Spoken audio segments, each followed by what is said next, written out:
Saint Gregory Palamas reminds us that there is nothing intrinsically evil about money. In fact, it's simply the currency by which we obtain what we need for our earthly well-being. In towns and cities, few of us are able to produce everything that we need to sustain ourselves. And so money is simply the currency by which we exchange and barter for those things we can't produce ourselves. But St. Gregory Palamas goes on to remind us that when it comes to the virtues, it's very different.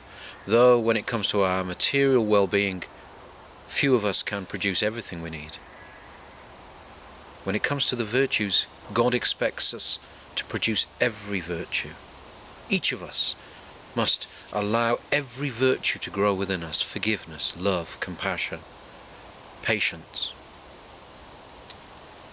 Now, when we hear those words of St. Gregory, how many of us can honestly say that we have indeed produced all of these virtues?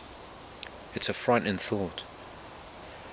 But St. John Chrysostom reminds us that this is where our money, our wealth, can once again be used for our spiritual well-being.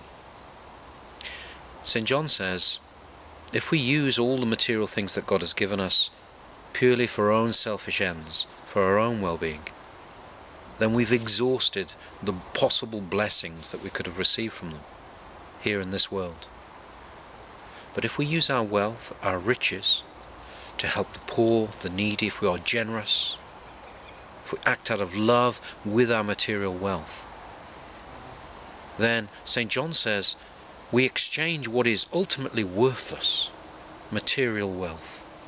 We exchange it for what is eternal, an eternal blessing. And St. John Chrysostom goes as far to say, if we are generous with our wealth, then it overcomes the absence and lack of so many virtues within us. We receive an eternal blessing for sharing and caring for the poor. One of the dangers for us when we are wealthy is to put our trust in our material goods. It can lead us to believe that we're secure, that we even have no need of God. But on Judgment Day, those false securities, those illusions will fade away.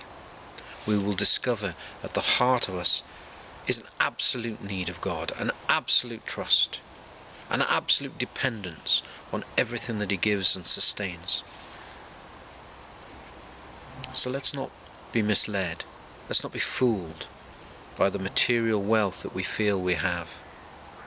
Let us not believe that it's ours to hold tightly to. Every blessing that God gives is to be given in return. It is not ours to hold on to. And this goes also for our material wealth. Let us use our wealth as a source of eternal blessing.